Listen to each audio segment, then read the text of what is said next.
Are you tired of being knocked down by life's challenges? You might be feeling lost, afraid, unproductive, unsuccessful, and unhappy. There's no denying that the past 2 years have been very challenging for most people, from the global pandemic to the personal obstacles that people face. You might be asking, how can I get back after being knocked down by so many obstacles? Is there still hope? Yes, there is.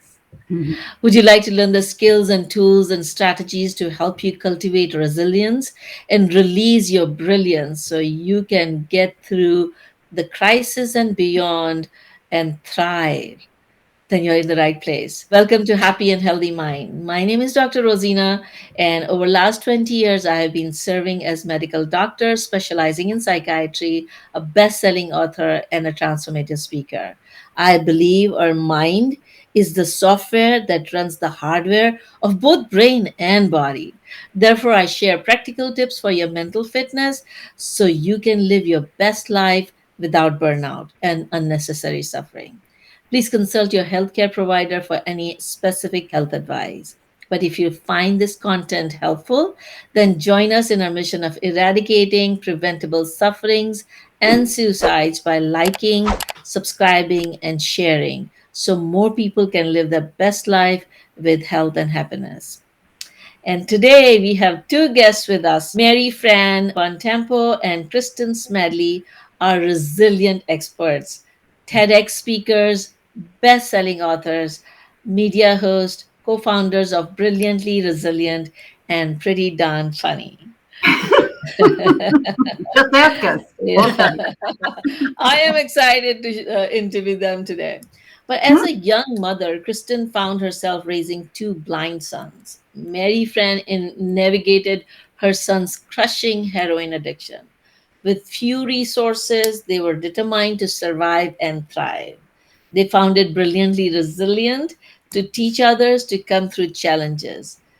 Brilliant, not broken, to reset with resilience, rise, and reveal the brilliance within all of us. So let's learn from them. So thank you so much for both of you for joining us today. Well, we're so excited to be here. Thank you so much. We already had a great time. So thank you for that. It was a great way to start the afternoon. Wonderful, wonderful. All right, so can you, I don't we go like, one by one, if you guys tell us, how did this topic become important in your life? So I kind of gave people a little introduction, but can you give a little bit more, paint a picture in our brain's eyes how life was before you started applying some of the tools that you're going to teach us today? Well, one of the things that Kristen and I both have in common is very similar backgrounds in terms of being good girls. We did all the right things. We followed all the rules. We did everything that we were supposed to do. And, we thought that life was going to be good, which it was until it wasn't. And life has a way of hitting us with what we call sucker punches and train wrecks. No matter what you do, you can't seem to get out of the way fast enough.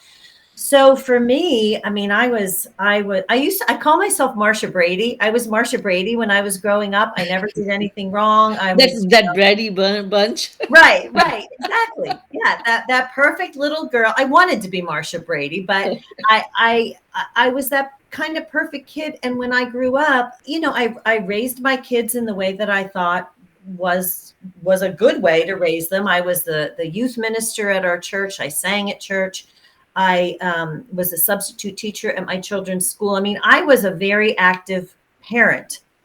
And then my son, when he was around a teenager, he just started acting out. And I had no frame of reference on that. So I really didn't know what was kind of normal teenage behavior and what wasn't. But it became clear over time that he had problems. But I was not prepared for what the problem really was. So the short version is on 2010, on Mother's Day of 2010, we were at my mom's house and I left the room and I heard a commotion from the room that had just left. I went back in and my son was shaking uncontrollably on the couch. So we called the paramedics right away and they kept asking him, "What did you take? What did you take?" And I kept thinking, he's having a seizure. Get him to the hospital. But it turns out that he did take a pain medication that he had stolen from his grandmother because he could not get heroin that day. And when we got to the hospital, the doctors told us that he was an addict, but also if they could not reverse the effects of that medication, he would need a liver transplant if he lived. Mhm. So that was Mother's Day of 2010. And as you can imagine, not that it was the beginning of our journey into hell, but it was so much more exacerbated because you have denial and distraction as your friends when you don't want to face something. Well, we couldn't not face it anymore. So it became years of struggle with addiction that it was very challenging. I wouldn't wish it on anybody. And Kristin has a similar story of living the right way and then Yeah. Let's hear, Kristin, your story. What was happening? Yeah, so like Mary Fran said, I don't know if I was as Marsha Brady as Mary Fran, but I was. I'd be interested. I wish we had all of your listeners in front of us so I could do a show of hands of how many planners are out there. I mean, I am like, look, it's the beginning of the year. I got my new calendar, my new planner, my goal setter, right? Like that is my fuel to set goals, and even more so. And there's probably a lot of you out there listening. Hands up if you are loving being an achiever. I love to achieve the goals that I set, and that's how I was wired. And that's how I had a ton of success in my life. And I was very much the kid and the young woman that set goals, worked hard, achieved them. So by the year 2000, if I could take y'all back to the year 2000 and Y2K, when everyone was wondering if we were still going to be here, heaven forbid, all the computers were supposed to blow, I was getting ready to embark on my final huge dream of my life. At that point, I had done the school, gotten the degree, the job, married the guy, built the house, right?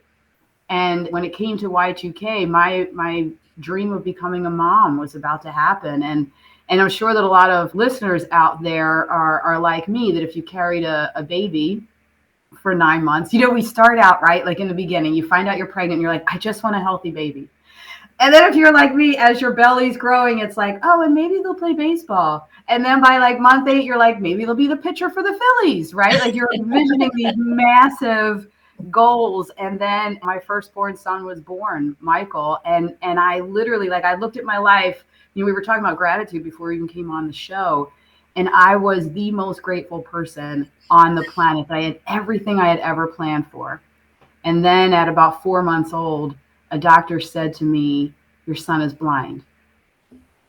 And in that instant, every one of my hopes and dreams for him were gone. I mean, you hear blind, there's graduation from high school goes dark, playing sports eliminated, right? My dreams of summa cum laude, his wedding, all of that were gone. And I'm sure that as people are hearing that, when I say blind, I think that blindness, the study was recently done, that blindness is the second most feared thing that can happen to a person when they surveyed the world. And I was definitely in that pit. And when I heard that, I mean, I always say that I memorized What to Expect When You're Expecting, that book that all of the moms, the about to be moms were carrying around, and nowhere in there did it say what to expect when all of your hopes and dreams are gone by something like blindness.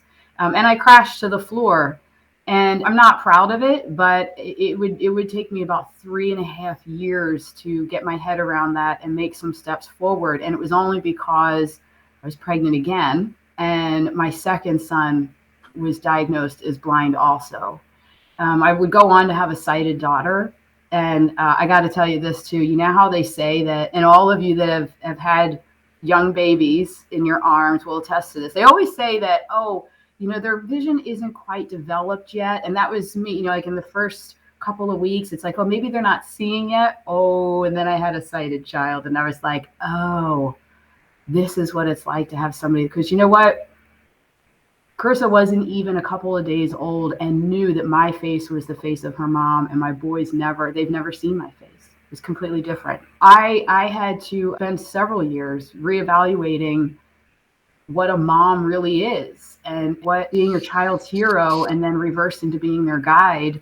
It was a challenging couple of years, I'm not going to lie. It's absolute tremendous joy now, all these years later, but it was definitely, as Mary Fran and I say, a sucker punch to my heart and all of my dreams. I can't imagine going through the phases that you guys are describing, but I can try to understand. It must be very, very hard. And so how did you come out of it? And before we even go into the tips for our audience, tell me, now that you are out of it, how's life different Mm. compared to that immediate phase of, for like you said, that you almost were down in the dumps. Well, I think that, first of all, I think for both of us, life is joyful now. One Mhm. of the, I hate to say, we don't say blessings. We never say sucker punches and train wrecks are blessings because they are awful. They are terrible. We wouldn't wish them on anyone. But one of the things about them is that they take away so much about who you thought you were, where you thought you were going, how well you thought you did up to that point, that they give you a real opportunity to evaluate and figure out what's important to you.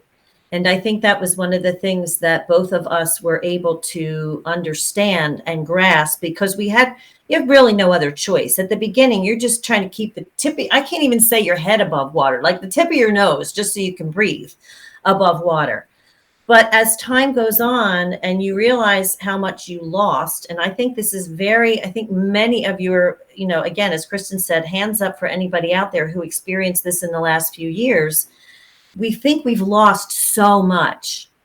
And then we recognize that maybe a lot of the things that we thought were so important really weren't and really aren't. So I think for me, certainly, it's allowed me to understand what's really important in my life and to allow those to be grateful, as we talked about, gratitude for those things and not worry so much about the things that come and go.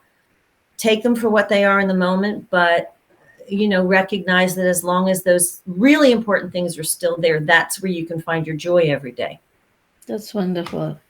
That's so hopeful. Like, your stories are so hopeful that, when you are in that dark phase, you don't feel that you would ever come out of it, that No. it would ever get better. But hearing that despite these difficult circumstances, you can actually feel joy, that is so inspiring. So yeah, do you have any, through your journeys, what are some of the most helpful tools that have helped you guys that we can help our audience today, that people can Well, take it right away? I'll tell you what, and this is going to sound, I want people to really let this land. If I could see blindness, right, as my biggest gift to be the mom I was designed to be, then anyone, you can insert any challenge into what your journey is. And when I tell you, if you look at it differently, so for me, I thank God every day that my Michael at 3.5 years old came bouncing into my bedroom one morning and said, "Mommy, isn't this the best day ever?" And Oh I my said God. to him, I thought to myself, you have no idea what you're up against. And if you knew, there would be no joy in your life. And I said to him, why is that? Why is it the best day ever? And he said, because I have everything I want. The sun is shining. I mean, it was all a typical rose colored 3.5-year-old's life. My point is, blindness wasn't bothering Michael. It was me that was in the way. It was how I saw blindness. So when I started seeing blindness for what it is just a sensory gone, right? He was able to experience, and he still does. He experiences the world with his entire self, and that's not an exaggeration. So blindness gave me the opportunity to really look at what is a mom? What is a mom's role? It is not to dump all of my hopes and dreams on my 3 kids. It's to get them what they need and follow their lead, is what I always say. I mean, I've been their guide for Michael's 22 now. He's going to graduate He's going to graduate summa cum laude from Penn State University, and Mitchell's right behind him in college. Wow.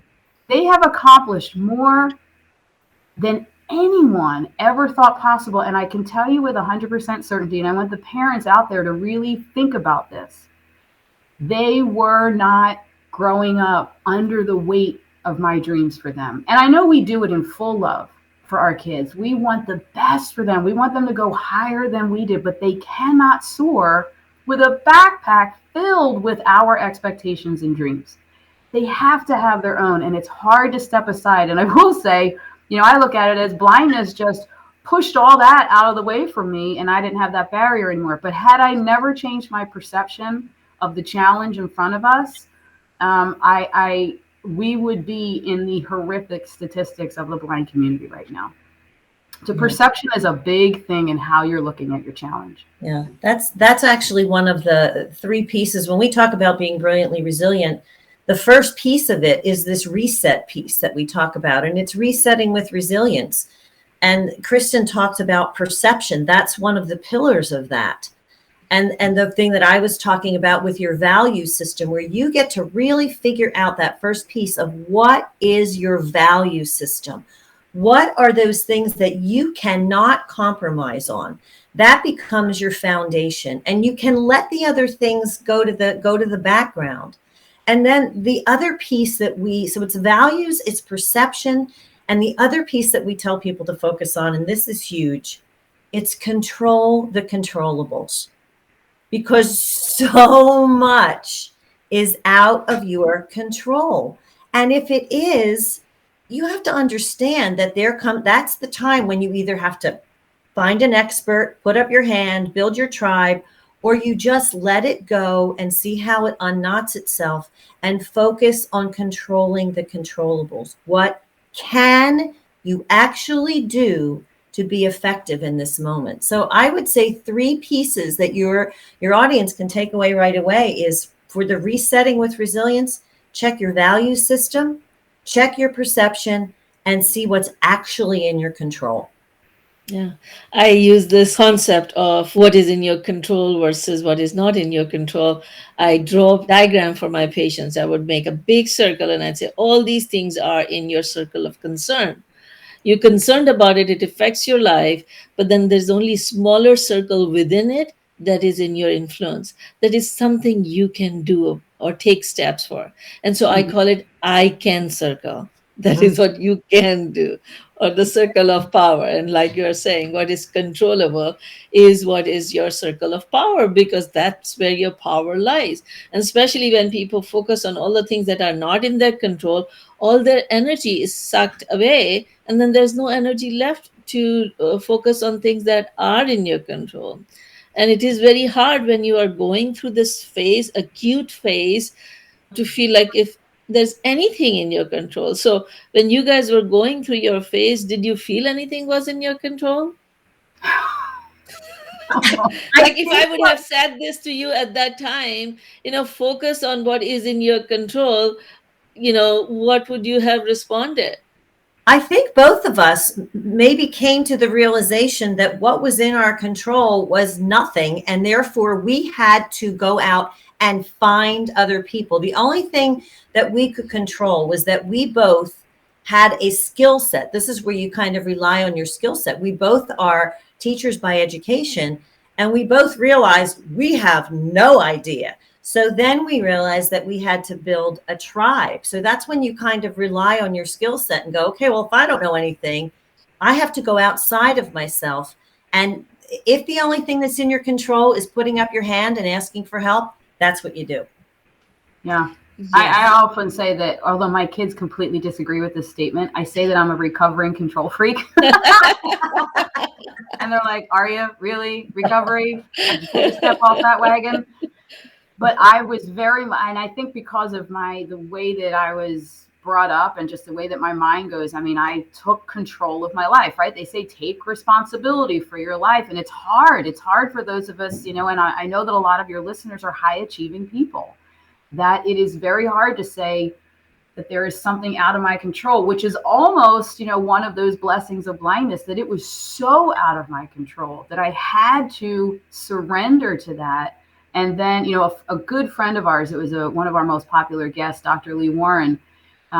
He says, you can't change your life until you change your mind. And until you're going to realize what is in your control and not, and only take responsibility for what's in your control, it's just not going to get any better. And I will say also, along this journey of 22 years of raising blind children, from that moment of surrender of what was in my control, somebody upstairs thinks that it's funny to keep giving me all these opportunities to practice what is in my control and not. But it is so much easier now for me when things come. I mean, I've been through a horrible divorce. We've all been through the COVID stuff, businesses shutting down, all of that. It is so much easier. I can move on faster. I can take the step out of the pit so much faster now when I go, what is actually in my control? Because I don't have enough brain cells anymore to worry about the stuff that isn't. So there's the first step. Let's eliminate what I'm not responsible for. Let's dump that off on somebody else, right? It's and then so freeing. Steps. Yeah. It's so freeing to be able to go, you know what? That's not my problem. I can't fix it. And there is something about that. And Dr. Rozina, it does come back to what you said in terms of energy. That's when we get to harness that energy that we are not expending, spinning our wheels on stuff that we aren't going to be able to do anything about, and go, all right, what can I do something about? And I want to make this point too to your listeners. When I say you can do something about it, that doesn't mean you're going to solve it. That means that you're going to somehow influence it, and it may take somebody else to solve it, which again goes back to that putting up your hand. But you can't delude yourself with the idea of, I'm going to fix this whole thing. And even when you do take steps, Kristin and I are huge believers in this. You cannot be married to outcomes. Do not be married to an outcome that when you initiate an action step, you think, XYZ is going to happen. And if it doesn't, you're just going to fall apart again. Because really, how many times do your plans work out? Like, no, never. So, initiate an action step, but be prepared to evolve and be flexible with the situation. I'm also a recovering outcome obsessor. I'm like, no, I want it to go this way. I set that goal. It's going to hit that. I will say, and Mary Fran said the word freeing. I'm telling you, maybe it's because I turned 50 recently, but now I'm like, I let go of the stuff I'm not in control of. The outcomes, I'm like, the kids always say, oh, you do you, boo. You do you, boo. That's what my kids. I'm like, that's on you, boo.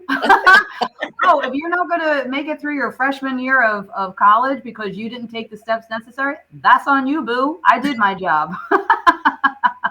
Much more freer. See how happy we are now? We're very happy. Yeah. Let go of control, people. Let go. Yeah. I just want to kind of share, being a psychiatrist, I see people when they come in that deep, dark phase, right? And it is very hard when you are saying to them, just let go and just focus on what is in your control. Because there's one piece that has to happen before they reach that point of accepting, and that is validating their feelings. Mm-hmm. Oh, gosh, yeah. You have to sit with it and acknowledge it. Yeah. You have to acknowledge that it is a big, loss, or it's a big change. And it's like, like you said that your dreams were shattered. And so most of the time people have this initial reaction in different ways. Some people cry, and some people become angry. And some people, they want to just run away from all the things. And so what I would suggest is that acknowledge that it is okay, that your inner core, your inner system has had this big jolt, and it is going to take some time to reset. And so say, it's okay that I feel this way. It is okay that I feel this way.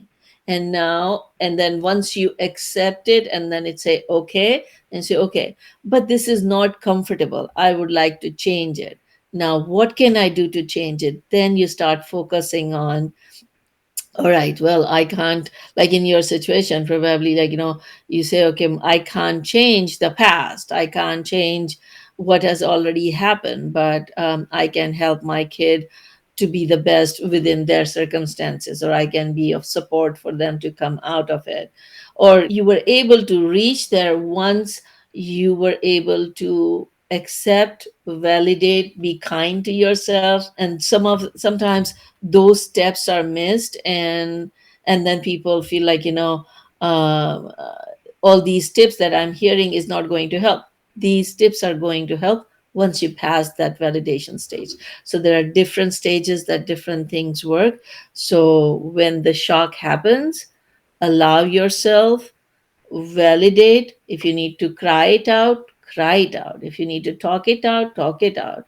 If you feel angry, don't destroy things around yourself, but find a constructive way of letting go of your anger. Whether you write it down, or you throw the basketball hoops, or you punch a punching bag. You can even punch a pillow. Just make sure that you don't, like, I had a patient who one time she was for working on that, and she put the pillow and she was punching the pillow, and the pillow fell down, and then she punched the ball and broke her knuckles. Oh, no.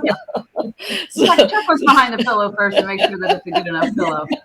Actually, so if you're punching the pillow, make sure that you hold the pillow properly when you're punching. this is such an important piece that I'm so glad that you're highlighting, because this is a piece that, and I never want to skip over this in this brilliantly resilient process, because for me, it was one of the hardest things for me in the reset, because I kept saying, and this is what I learned so much from Mary Fran and doing this work together now.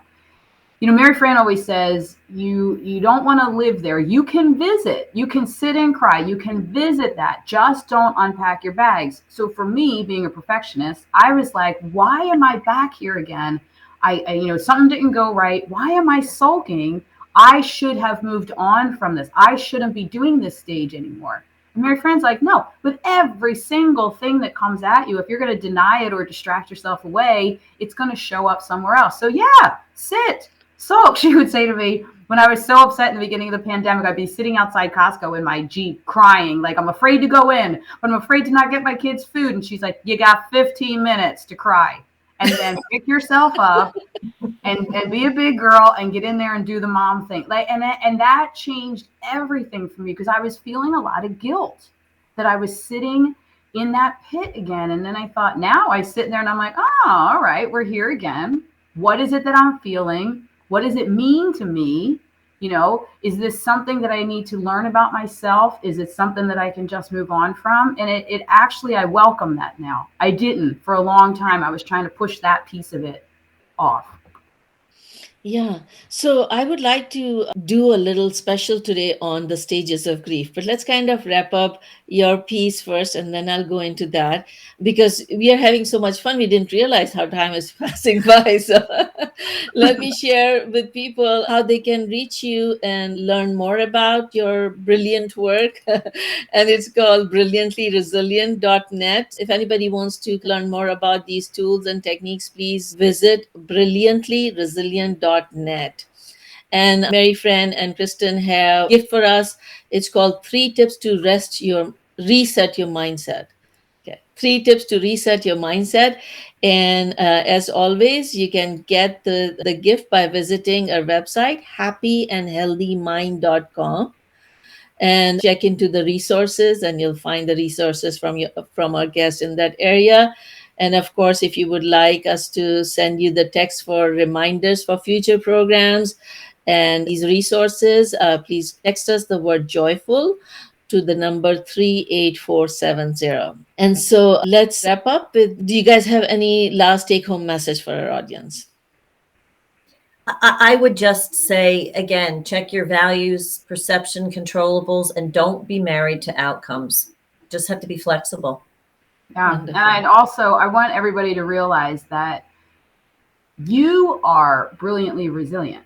You are. It's not anything you have to go achieve. It's not anything that you have to take a bunch of courses and you arrive there. You're already brilliantly resilient. You already have what it takes to come through something and land brilliant, not broken. You just have to give yourself the time, the space, and go to our website and get resources to help you along. Wonderful. Thank you so much. And so, for this special, as I said, let me just go ahead and share the 5 steps of grief. Do you like me to go through them? Oh, please do. Absolutely. Yeah. And I think a lot of times people just associate grief by loss of somebody. Mhm. But grief also happens when there is a loss of something, some dreams, some expectations, loss of a relationship, loss of a job. So, all these losses can also result in grief. And there are 5 stages when somebody goes through grief. First is the shock, like they're numb. There's like, they don't even realize what has happened. Then there is a denial. This could not have happened. And then there is anger. Why did this happen? Then there is depression. Oh my God, it happened. And then comes acceptance. And everybody goes through these stages in some way or the other. Sometimes they go back and forth, back and forth. And recognizing that you may be going through these stages allows you to get through them easier and faster. And there are different tools that would help you at different stages. So whenever you have, like you said, that these big obstacles, big blow, or what you call it, sucker punches. Sucker punch. When it happens, just step back and recognize that you are a human being, no matter how resilient you are, no matter how grateful you are, how positive you are, there would be some jolt that would happen. And acknowledging that inner resilience would allow you to bounce back, to come back and be the best version of yourself. So let me leave you with this question today. Every day is a new opportunity to make a different choice. What are you going to choose today? Are you going to stay stuck and be the victim of your circumstances? Or are you going to take steps to be the best version of yourself? Till next time, stay safe, happy, and healthy. Dr. Rozina, and thank you, Mary Fran and Kristin, for joining us today. Thank you so much. Thanks Bye. so much.